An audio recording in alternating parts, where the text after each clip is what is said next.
New Yorkers beware. The New York State Division of Consumer Protection and the New York State Department of Health are warning New Yorkers of a text message phishing scheme. The scam is targeted at those attempting to validate their vaccine status. Once clicked, scammers can try to steal personal information. Phishing texts are messages designed to get data and personal information to commit identity theft or trick the recipient into installing malicious software onto their device. Update Chrome now. Google wants users to urgently update Chrome for the second time this week as the search engine giant confirmed multiple high-level hacks of browser. Once again, the tech giant advised its 2.6 billion users to update Chrome after publishing a new blog post revealing 4 high-rated vulnerabilities. Google reportedly kept the hack details under wraps to protect users after in-house employees discovered the flaw. Knowing when to quit. A senior cybersecurity official at the Pentagon quit because he thought it was impossible for the US to compete with China on AI. Nicholas Chai Lan, in an interview, said that the US has no competing fighting chance against China in the next 15 to 20 years. He further added that Beijing is headed for global dominance because of its advances in artificial intelligence, machine learning, and cyber capabilities. A bigger cyber threat than ransomware. While many are still coming to terms with cyber threats that can cause financial losses and disruption to productivity, Alejandro Mayorkas, Secretary for Homeland Security, told USA Today he is worried about killware because it has the potential to kill Americans. It is understood that malicious hackers increasingly are targeting critical parts of the nation's infrastructure in ways that could injure or even kill people. Could Malaysia have its own cybersecurity laws? The government is in the process of preparing recommendations related to cybersecurity laws, said Datuk Dr. Abdul Latif Ahmad, Minister in the Prime Minister's Department Special Functions. Abdul Latif said that the recommendations would be tabled at the cabinet meeting soon. Although the country already has laws related to cybersecurity, the government believes there is a need for a specific law for it. Dangerous emails in inbox. Experts warn Gmail and Outlook users to be aware of suspicious emails that offer store gift cards in return if the users answer their survey. Once the users click on the link, then the bad actors will get access to their username and password of their account. Experts also advise users to look out for spelling errors or unfamiliar address as one of the signs that an email is fake. To find out more news on cybersecurity, you can log onto our screen.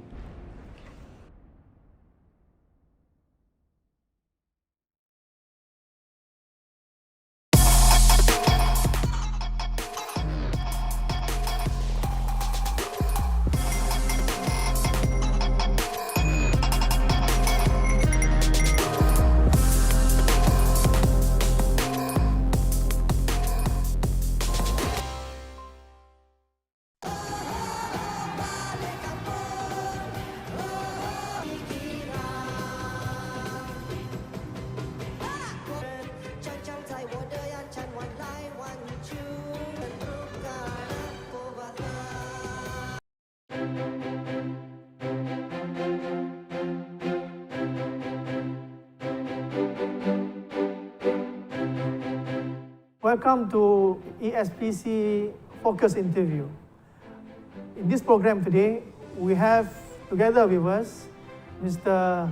Razman Azrai Zainuddin, or also known as Atai. He is a very known artist, well-known artist in Malaysia, as he is also the nephew of the late Datuk Sudirman Haji Arshad, the best Asia performer once upon a time.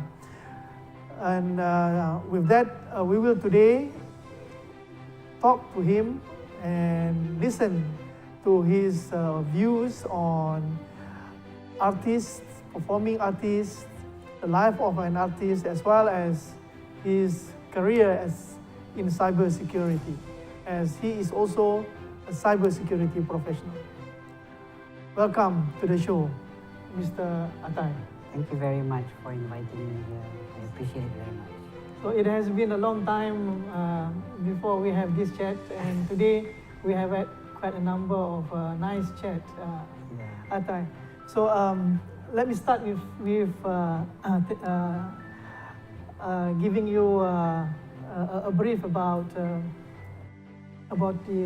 why we want this interview, because we see that you have both artist experience and journey as well, and career, and at the same time you are also a cybersecurity professional.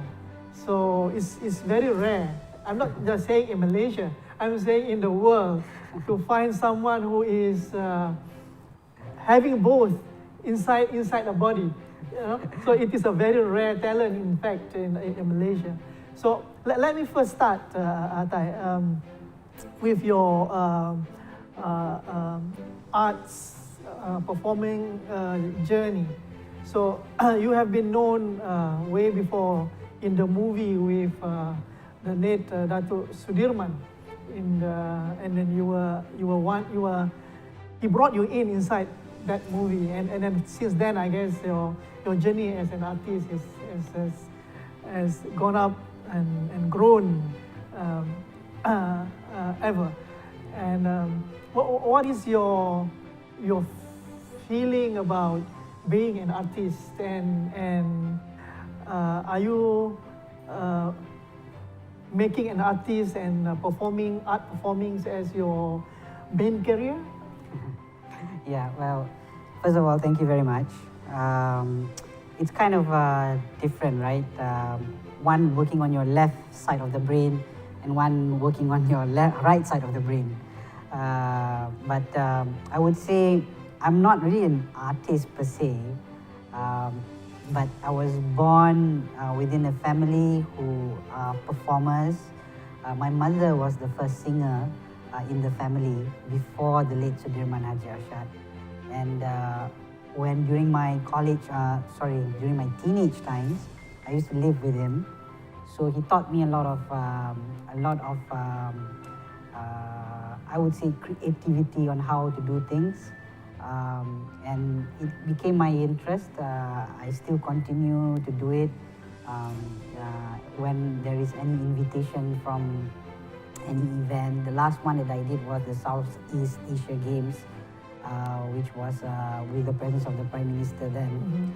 Mm-hmm. So that's on one side, but at the same time as well, I do want to have that, have that Superman wearing that Clark Kent specs, focusing on normal job as just like any other. But my specialty, of course, I do love cybersecurity because I think it is the future, and it will always grow. And as long as there's no new technology, new way of doing things, cybersecurity as well will have new vulnerabilities, new risks, and therefore new solutions in place. So it's also an interesting aspect from that side of the brain. Yeah. Okay.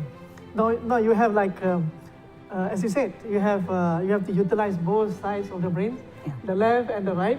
So I think that makes you a complete person. Yeah? So the problem with many of us is that we have very strong one-sided brain, strong in right brain instead of left, or vice versa. So now I think you have that. I'm probably not strong both sides. Now, let's talk about performing artists first. What do you think in terms of prosperity, in terms of prospects of income generation and satisfaction of being using that the creativity side of the brain? Right. I think it's more challenging today from my own experience. I might not be able to say it for the rest of the artists per se, but from my own experience, for a newcomer, it's very challenging. I have a nephew who's a singer, and I have a niece who's a dancer in the United States. Given the pandemic, I believe they have no choice but to go into digital, right? And I think the only problem is that using digital one of the challenges is how can you trust using this digital, because it's a double-edged sword, right? On the one hand, you as a celebrity or an artist, you need your privacy, but on the other hand, using digital means it's about transparency. So these are the issues where they have to fight with, number one. I think number two, also the fact is the competition isn't just like those days where you have radio and TV, it was one channel per se. Now it's multi-platform and I would say device and whatnot. So the question is, how can they resonate and perform and entertain people from various walks of life? How do they find their niche globally? So that's more challenging for them today. I want to move into the cybersecurity side. So besides of being a performer, artist, living in the family of artists as well, singing and dancing and acting, you move into cybersecurity. Like cybersecurity is a very dry, boring, scary maybe. You know? So why cybersecurity? Why do you choose cybersecurity? Right. I graduated actually way back 95. My thesis was on ISDN. For those who's very young, ISDN was something like broadband, integrated services digital network, and I was more focused on how people can actually get internet fast. And when I joined in telecom, it was about broadband. It was laying out the infrastructure, and I was one of the group that actually developed and named the Streamix then. And after creating the broadband nationwide, I thought the next would be, of course, people were saying content is king, and therefore I went into some companies, Frost & Sullivan, Malaysian Digital Economy Corporation, to actually see more of this content building up. But what interests me more then after that was the fact that all these are virtual, but where is the security, right? It's like people always say you're in www worldwide, wild wild west. Oh, yeah. So not World Wide Web. So so that's when I realized that cybersecurity, security aspect actually is an important aspect for the, not just for governments and institutions, private sectors, but even for the normal Joes like me. Let us take a short break, and when we come back, we will have more from Atai.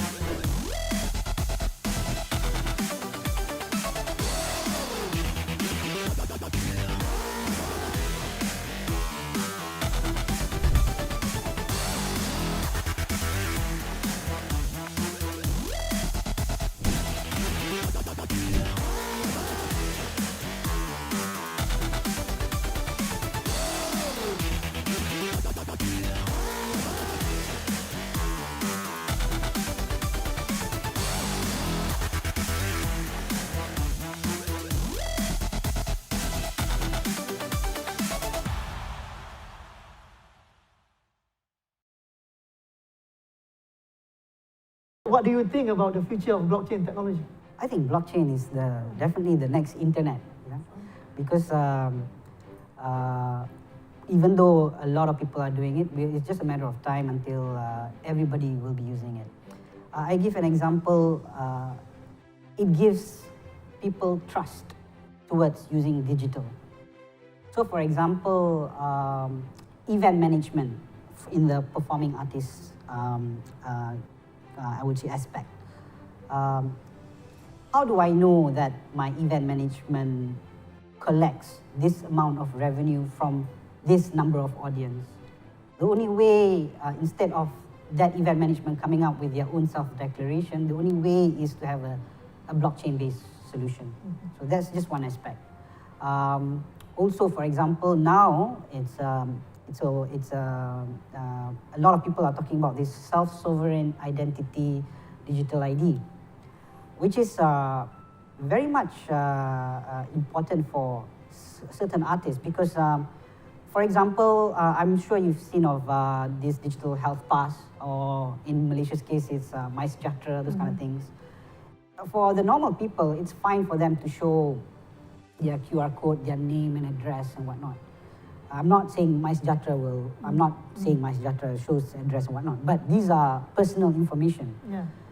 But for celebrities, especially the 10% top performer celebrities, it's not as easy for them because when they actually show this ID, they want to make sure that their privacy is protected. It's protected. Yeah, so their name and address, certain things, whatever that they want to reveal, it should be by selection, by selective. And also their brand. Yeah, Yeah. their brand, right? I prefer to show my brand rather than myself. Yes. So do I have the selection Right. to do that, the rights to do that? Yeah. The other issue I would say is this. Obviously, I'm sure you are familiar with this. This is a social network.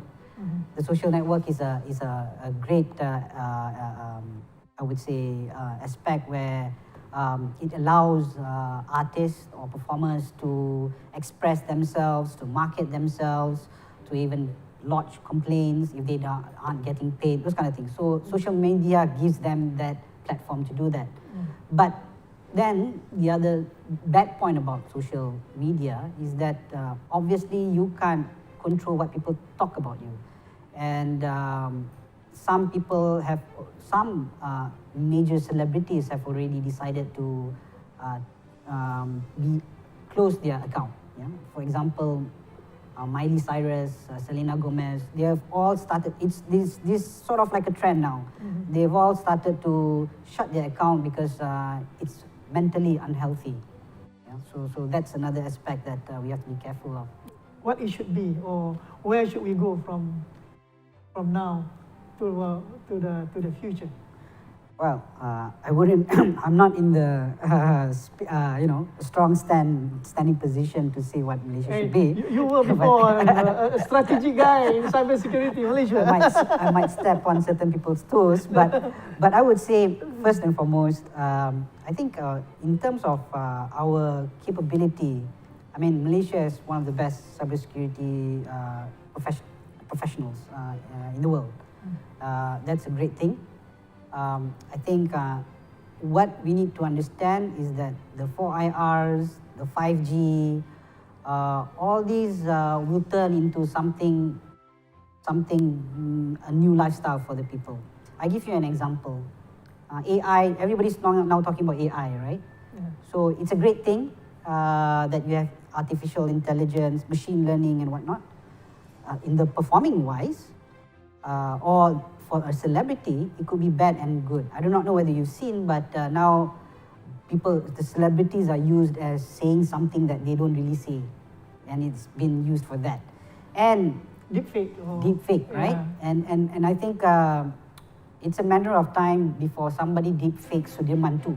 Yeah. You know, so these are things where the government, the public, the private sector needs to work together to actually find out a way how we can mitigate this kind of, I would say, vulnerabilities. You know, ensuring a stronger security portion of the country.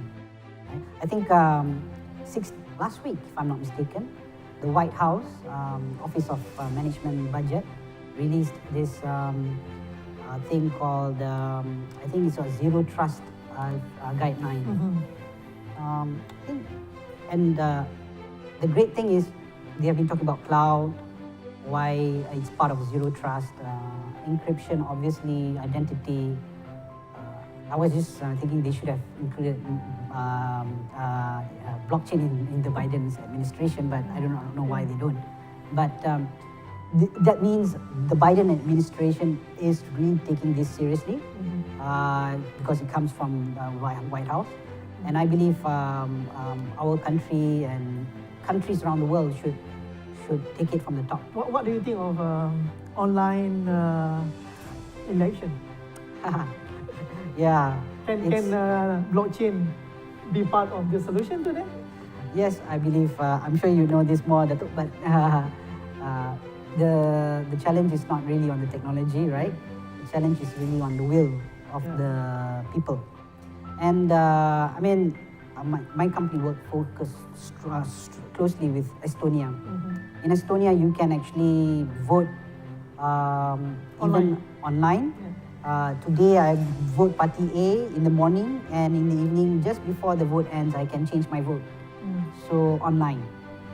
So these are something that we need to understand whether we are okay with such a ability and drastic change of event.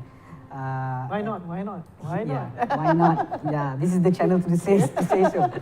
But then also the legitimacy. I think the problem today is we do not have yet that digital ID that says that, okay, I am Atai and this is my vote.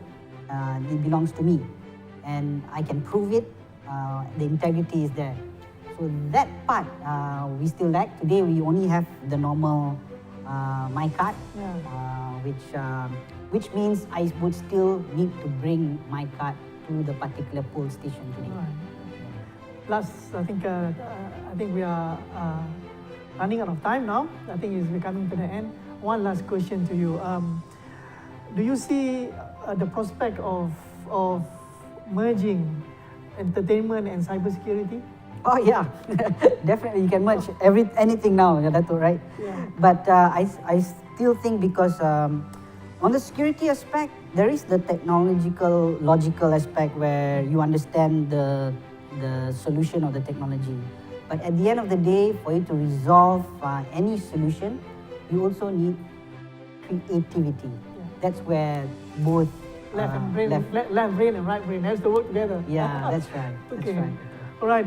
Thank you very much, Atai, for Thank your you. time and coming with us in this program. Hopefully, this is not the first. It's going to be many more series, and you can be our icon too. You know. Okay. Thank you very much. All right. Thank you very much. Thank you, Atai, for joining us and having to have a very nice conversation together. And since we are coming to the end of the program, if you have any queries, suggestions, do email us at the email address on the screen. And with that, stay safe and be careful wherever you are, and have a social distance, and see you again in the next program.